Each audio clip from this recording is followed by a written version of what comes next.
Doctor R വേണുഗോപാലിലേക്ക് retired joint chief controller of explosive. Doctor Venugopal, ഇപ്പോൾ നടപടിക്രമങ്ങൾ ഒന്നും പാലിക്കപ്പെട്ടിട്ടില്ല എന്നത് ഇതിനകം തെളിഞ്ഞു കഴിഞ്ഞതാണ്. പക്ഷെ അതിൽ ദേവസ്വങ്ങൾക്ക് പ്രത്യേകിച്ച് ഉത്തരവാദിത്തമില്ല എന്നുള്ള കാര്യമാണ് അദ്ദേഹം ഇപ്പോൾ ചൂണ്ടിക്കാണിച്ചത്. അങ്ങേക്ക് ഈ സംഭവത്തിന് ശേഷം അങ്ങേക്ക് ഇതുമായി ബന്ധപ്പെട്ട് പറയാൻ കഴിയുന്ന കാര്യങ്ങൾ എന്താണ്? പല തവണയും ഇത്തരം സംഭവങ്ങൾ ആവർത്തിക്കണം. പുറ്റിങ്ങൽ ദുരന്തത്തിന് ശേഷം നിർദ്ദേശിക്കപ്പെട്ട കാര്യങ്ങളൊന്നും തന്നെ പിന്നീട് പാലിക്കപ്പെടുന്നില്ല എന്നൊരു യാഥാർത്ഥ്യം അവിടെ നിൽക്കുന്നു. ഇപ്പോഴും ഒരു ജുഡീഷ്യൽ അന്വേഷണമുണ്ട്, കമ്മീഷനെ നിയോഗിച്ചിട്ടുണ്ട്. ഇതിങ്ങനെ അതത് കാലങ്ങളിൽ കമ്മീഷനുകളെ നിയോഗിക്കുക, അന്വേഷണം നടത്തുക, റിപ്പോർട്ട് കൈമാറുക എന്നതിലപ്പുറം മുന്നോട്ട് പോകാത്ത സാഹചര്യമാണ് നമ്മൾ കണ്ടുകൊണ്ടിരിക്കുന്നത്.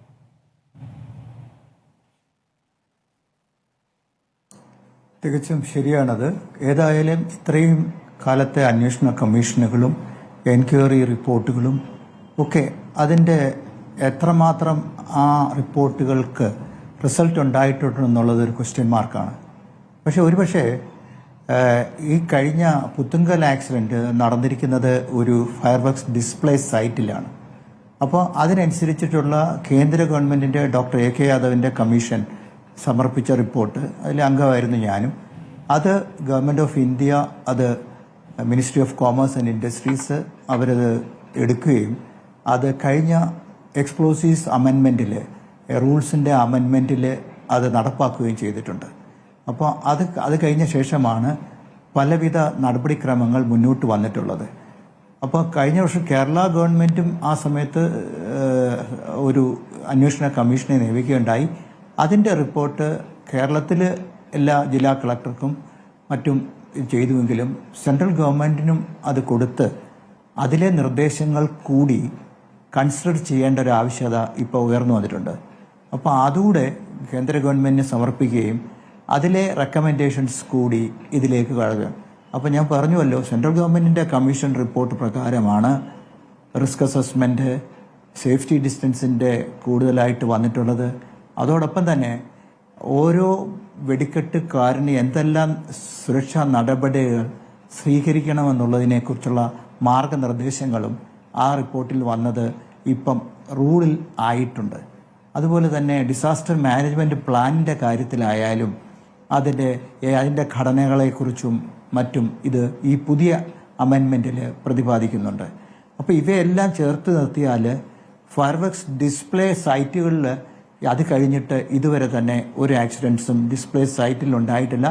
അനധികൃതമായിട്ട് ഡിസ്പ്ലേ ചെയ്തിട്ടുണ്ട്. അതായത് നീലേശ്വരത്തോ, കാസർഗോഡ് ജില്ലയിലും നീലേശ്വരത്തോ മറ്റോ ഒരു ആക്സിഡൻറ്റ് ഉണ്ടായതായിട്ട് നമുക്കറിയാം. പക്ഷെ അതൊക്കെ വളരെ അൺഓതറൈസ്ഡ് ആയിട്ടുള്ള, അതായത് ആ വെടിക്കെട്ട് അങ്ങനെ ഒരു വെടിക്കെട്ടിന് പെർമിഷൻ പോലും അവിടുത്തെ ഡിസ്ട്രിക്ട് മജിസ്ട്രേറ്റ് കൊടുത്തിട്ടില്ല എന്നാണ് നമുക്ക് മനസ്സിലാകുന്നത്. അപ്പോൾ അങ്ങനെ വരുമ്പോൾ അങ്ങനെ അൺഓതറൈസ്ഡ് ആയിട്ട് ഒരു ഫയർവർക്സ് ഡിസ്പ്ലേ വന്നു കഴിഞ്ഞാൽ ഗവൺമെൻറ്റിനും സംസ്ഥാന ഗവൺമെൻറ്റിനോ ആ ജില്ലാ കളക്ടർക്കോ ഒന്നും തന്നെ ചെയ്യാനൊക്കാത്ത ഒരു സാഹചര്യമാണ്.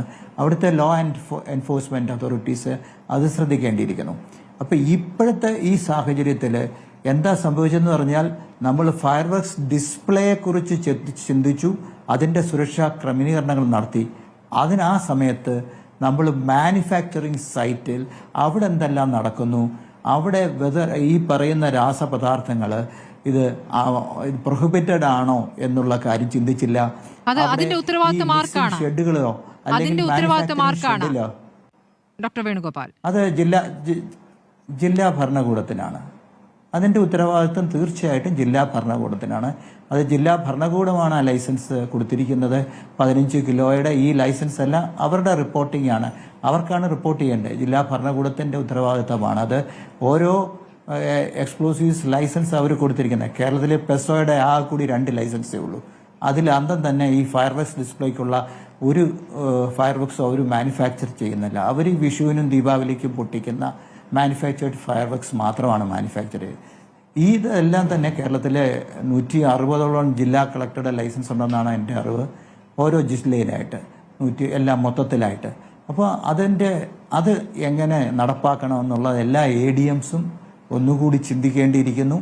ഈ കൊടുത്തിരിക്കുന്ന എല്ലാ ജില്ലാ കളക്ടറുടെ ലൈസൻസുകളിലും മിക്സിംഗ് ഷെഡിന് 18 മീറ്ററും മാനുഫാക്ചറിങ് ഷെഡിന് 12 മീറ്ററും ഡ്രൈയിങ് പ്ലാറ്റ്ഫോമിന് 12 മീറ്ററും സുരക്ഷാ ഡിസ്റ്റൻസ് ഉണ്ടോ, അതിലെ മാൻ ലിമിറ്റുകൾ എത്ര പേര് ഒരു ഷെഡിൽ വർക്ക് ചെയ്യാവുന്ന മാൻ ലിമിറ്റ് എക്സ്പ്ലോസീവ്സ് റൂൾസിൽ വളരെ വ്യക്തമായിട്ട് പറയുന്നുണ്ട്. അതുപോലെ ഒരു മുറിയിൽ ഒരു ഷെഡിൽ എത്ര എക്സ്പ്ലോസീവ്സ് ഉപയോഗിക്കാം, എത്ര കെമിക്കൽ ഉപയോഗിക്കാം എന്നുള്ളതിൻ്റെയും മാർഗനിർദ്ദേശങ്ങൾ റൂളിലുണ്ട്. ഇവയൊക്കെ പാലിക്കുന്നുണ്ടോ എന്നുള്ളതിന് വ്യക്തമായ ട്രെയിനിങ് പെസോ ADMന് കൊടുക്കേണ്ടിയിരിക്കുന്നു. ADM പെസോയുമായിട്ട് ചർച്ച ചെയ്ത്, പെസോ ഓഫീഷ്യൽസുമായിട്ട് ചർച്ച ചെയ്ത് ഇതിന് മുന്നോടിയായിട്ട് ഒരു ട്രെയിനിങ് പ്രോഗ്രാം എല്ലാ ADMസിനും തഹസിൽദാർക്കും RDOയ്ക്കും കൊടുക്കണം.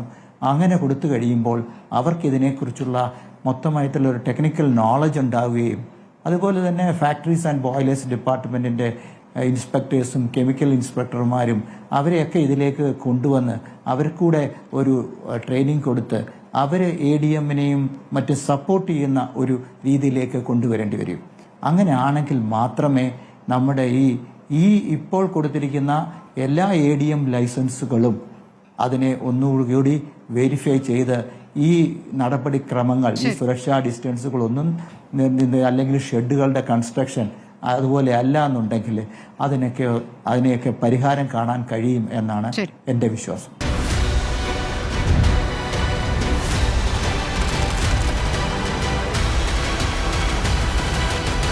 ഡിബേറ്റ് വിത്ത് സ്മൃതി പരുത്തിക്കാട്.